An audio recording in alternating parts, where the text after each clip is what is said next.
Hi అండి, నమస్తే. Welcome to family vlogs. ఇది మా షాప్ అండి. మా షాప్లో ఏమేమి ఉంటాయో చూసేయండి ఒకసారి వచ్చి.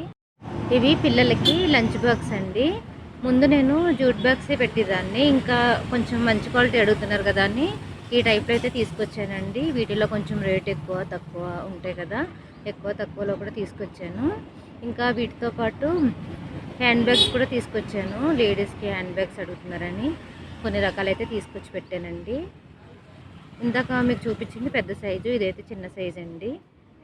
ఇంకా ఇదిగోనండి ఈ మోడల్లో ఉంటాయి హ్యాండ్ బ్యాగ్స్. ఇలా చేతితో పట్టుకొని ఫోన్ పెట్టుకోవడానికి ఇలాగా కొంచెం రేట్ తక్కువలో. మరీ ఇక్కడ రోడ్డు మీద ఎక్కువ రేటు పెట్టి తీసుకోరు కదా, అందుకని ఇలా తీసుకున్నాను. ఇవైతే 100కి అమ్ముతాను నేను.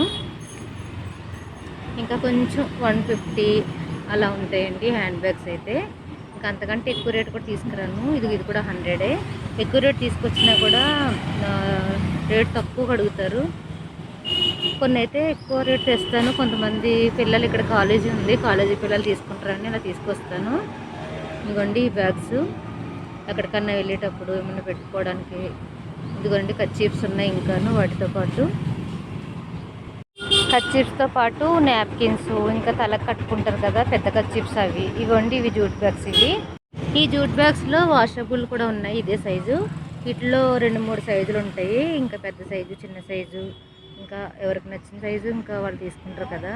పెద్ద సైజు కావాలన్న వాళ్ళకి. జెంట్స్ అయితే కొంచెం పెద్ద సైజు వాడతారు, ఇంకా పిల్లలైతే ఇలా చిన్న సైజు వాడతారు. ఫస్ట్ అయితే నేను స్టార్టింగ్ ఈ జూట్ బ్యాగ్సే తీసుకొచ్చానండి. వీటికంటే ముందు కరోనా టైంలో మాస్కులు పెట్టాను ఈ ప్లేస్లో. పెట్టిన తర్వాత ఇంకా మాస్కులు పెట్టుకోవడం మానేశారు కదా కరోనా తగ్గిపోయిందని. ఇంకా తర్వాత మెల్లమెల్లగా ఈ జూట్ బ్యాగ్స్ ఇలా కొద్ది కొద్దిగా తెచ్చి ఇంకా షాప్ అయితే కొంచెం ఇలాగా నడిపిస్తున్నాను. అంతకుముందు పిండి వంటలు చేసేవాళ్ళమండి. అయితే కరోనా టైం నుంచి కొంచెం మానేశాను. ఇంట్లో నేను ఎన్నైనా చేస్తానండి, కాకపోతే మా ఆయనకి హెల్త్ బాగోక ఆయన తీసుకెళ్ళి అమ్మలేకపోతున్నారని ఇంకా చేయడం మానేశాను. ఇవైతే బయట నుంచి తెచ్చుకుంటే అమ్మొచ్చు కదా. ఇంకా పిండి వంటలు అంటే నేనే చేసి మళ్ళీ నేనే అమ్మాలంటే ఇంకా నా వల్ల కావట్లేదండి. ఆ పిండి వంటలు చేసినప్పుడైతే నాకు అన్నం తినేసరికి 4 అయిపోయేది, సాయంత్రం 4 అయ్యేది మధ్యాహ్నం భోజనం. ఇంకా అలా కుదరక మానేశానండి. ఆయన చేసి మళ్ళీ వచ్చి అమ్మాలంటే కుదరదు కదా, అందుకని చేయడం మానేశాను. మా వారికి హెల్త్ బాగుండకపోవడం వల్ల ఆయన కూడా అమ్మడం మానేశారండి. ఇంకా బయట షాపులు తీసుకుని పెట్టాలంటే రెంట్లే వేలల్లో ఉన్నాయి, అడ్వాన్స్ లక్షల్లో ఉన్నాయి. మా అలాంటి వాళ్ళు అంత రెంట్లు కట్టుకుండి ఎలాగ చేయగలుగుతాం, అందుకని ఏదో సింపుల్గా ఇలాగా చేద్దామనేసి ఇంకా ఈ ఐడియాతోటి ఇలాగా చిన్న షాప్ లాగా అయితే పెట్టి నడిపిస్తున్నానండి. మా ఆయన అయితే ఇంట్లోనే మిషన్ కుడతారు, ఆయనకి కొంచెం హెల్త్ బాగోదు. ముందు నుంచి కూడా మా ఆయనకి ఏదో ఒక సమస్య అండి, ఒకటి అయ్యాక ఒకటి వస్తూ ఉంటుంది. ఇంకా దానికి తోడు ఇంకా మా ఆయన అన్నీ కూడా తన మీదే వేసుకుంటారండి. మంచితనానికి వెళ్తారు. మా వాళ్ళు అంటే మా అత్తగారు తరపు వాళ్ళు ఎవరు పట్టించుకోకపోయినా కూడా మా ఆయన, మేము దూరాన్ని ఉన్నా కూడా వాళ్ళ దగ్గరికి వెళ్ళి ఏ సమస్య వచ్చినా కూడా పరిష్కరించేవారు వెళ్ళి. నా వాళ్ళు అని అన్నీ పట్టించుకునేవారు. ఇంకా నేను కూడా ఏమనేదాన్ని కదండి, చెయ్యాలి కదా అనేసి.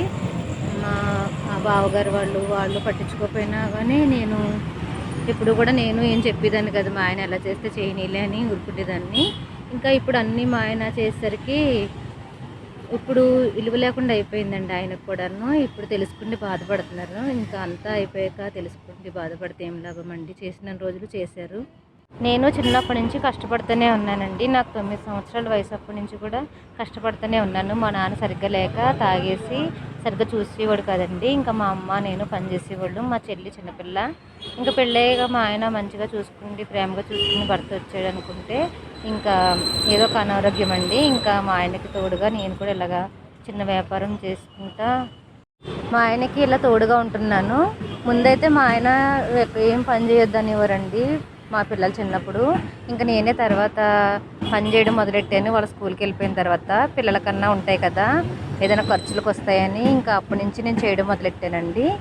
ఇంకా ఇప్పటికీ కూడా ఇంకా వద్దనుకున్నా కూడా ఇంకా చేయవలసిన పరిస్థితి అయిపోయిందండి.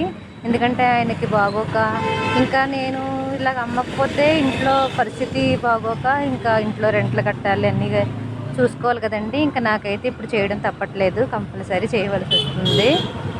వర్షం వస్తే సరిగ్గా ఉండదండి వ్యాపారం. ఇంకా వర్షం వచ్చే రోజైతే ఇంకా అమ్మడానికి ఏముండదు, బయట కాబట్టి అన్నీ తడిసిపోతాయి. మా వారైతే ఈ రోజు కూడా హాస్పిటల్కి వెళ్ళారండి. 15 రోజులు మట్టి హాస్పిటల్ తిరుగుతున్నారు. ఈ స్కానింగ్ ఆ స్కానింగ్ అని. స్కానింగ్ తీస్తే కిడ్నీలో రాళ్ళు ఉన్నాయన్నారు. ఇదివరకే ఆపరేషన్ అయింది, మళ్ళీ కిడ్నీలో రాళ్ళు వచ్చినాయంట. కిడ్నీలో రాయి ఇరుక్కుండి ఇన్ఫెక్షన్ అయిందన్నారు. మళ్ళీ ఆపరేషన్ చేయాలన్నారు. మా వారేమో మందులు ఉన్నాయి, ఆ మందులు వాడాక చేయించుకుంటాను, చూసి తగ్గకపోతే అని అన్నారు. డాక్టర్లు ఏమో చేయించుకోవాలని చెప్పారంట. నేనేమో ఆపరేషన్ చేయించేసుకోమంటే ఇంకా చూస్తా అన్నారు. పోయినసారి చేసినప్పుడు కూడా చాలా బాధపడ్డారండి. ఆ కిడ్నీలో రాయి ఇరుక్కుంది, ఇన్ఫెక్షన్ అయింది. అప్పుడు కూడాను ఇంకా చాలా బాధపడ్డారు. అందుకని ఆపరేషన్ చేయించుకోవాలంటే భయపడుతున్నారు. వేరే డాక్టర్ చూపిస్తే రిపోర్ట్లు తగ్గుతాయి అని చెప్పారంట. ఇంక తగ్గకపోతే చూసి అప్పుడు చేయించుకుంటా అంటున్నారు. చూడాలండి మరి ఆ రాయి తగ్గుతుందో లేదో. ఇదివరకు మా ఆయనకి చాలాసార్లు మూత్రంలో పడిపోయినాయండి, 2-3 సార్లు రాళ్ళు. అయినా కూడా మళ్ళీ ఉన్నాయంట. ఎన్ని రాళ్ళు ఉన్నాయో ఏమోనండి కిడ్నీలో.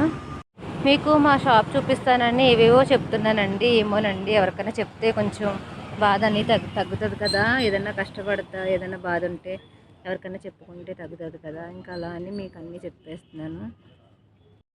మా షాప్లో ఉండి అయితే ఇవేనండి, బ్యాగ్స్, కర్చీఫ్లు, ఇంకా టవల్స్, ఇంకా స్కార్ఫ్లు, ఇలా చిన్న చిన్నవి. ఇంకా మాస్కులు కూడా ఉన్నాయి కానీ చాలా తక్కువ అండి. ఎవరో ఒకరు అడుగుతున్నారు అంతే. ఇప్పుడు మాస్కులు ఎవరు పెట్టుకోవట్లేదు కదా. పొద్దున్నే వస్తానండి, ఎప్పుడన్నా కుదిరితే మా ఆయన తీసుకొస్తారు, లేకపోతే నేను ఒక్కదాన్నే బస్కి వస్తాను. ఇంకా సాయంత్రం 7:30-8 వరకు ఉంటాను. ఉండి ఇంక ఇవన్నీ అయితే ఇదివరకు ఇంటికి తీసుకెళ్ళిపోయేవాళ్ళమండి తక్కువ ఉన్నప్పుడు. అంటే మాస్కులు అమ్మేటప్పుడు అయితే తక్కువే ఉంది, ఒక 2 బ్యాగులు అలా ఉంది కాబట్టి ఇంటికి తీసుకెళ్ళిపోయేవాళ్ళం బండి మీద. అప్పుడు మా ఆయన వచ్చేవారు. అయితే ఇప్పుడు కొన్ని పెంచుకుంటూ వచ్చానండి. అంటే ఈ స్కార్ఫ్లే అప్పుడు లేవు, ఇంకా అవన్నీ ఉన్న కాడి నుంచి ఇంకా ఇంటికి తీసుకెళ్తాం కుదురతలేదు. ఇక్కడ ఫాస్ట్ ఫుడ్ ఉంది. ఫాస్ట్ ఫుడ్ ఉంటే ఇంకా వాళ్ళది ఒక డబ్బా ఉందండి. డబ్బా ఉంటే ఆ డబ్బా వాళ్ళు అమ్మేస్తా అని చెప్పారు. అమ్మేస్తా అని చెప్తే ఇంకా వీటికి పనికొస్తుంది కదా అని ఇంకా డబ్బా తీసుకున్నామండి. మేము 15,000 పెట్టి తీసుకున్నాము ఆ డబ్బా. తీసుకుండి ఇంకా రోజు వెళ్ళేటప్పుడు ఇంకా డబ్బాలు అయితే పెట్టేస్తానండి. పెట్టేసి ఇంకా తాళం వేసేసి అయితే వెళ్ళిపోతాను. ఇవన్నీ తీసుకెళ్ళాలంటే కూడా కుదరదు కదా, బండి మీద కష్టం.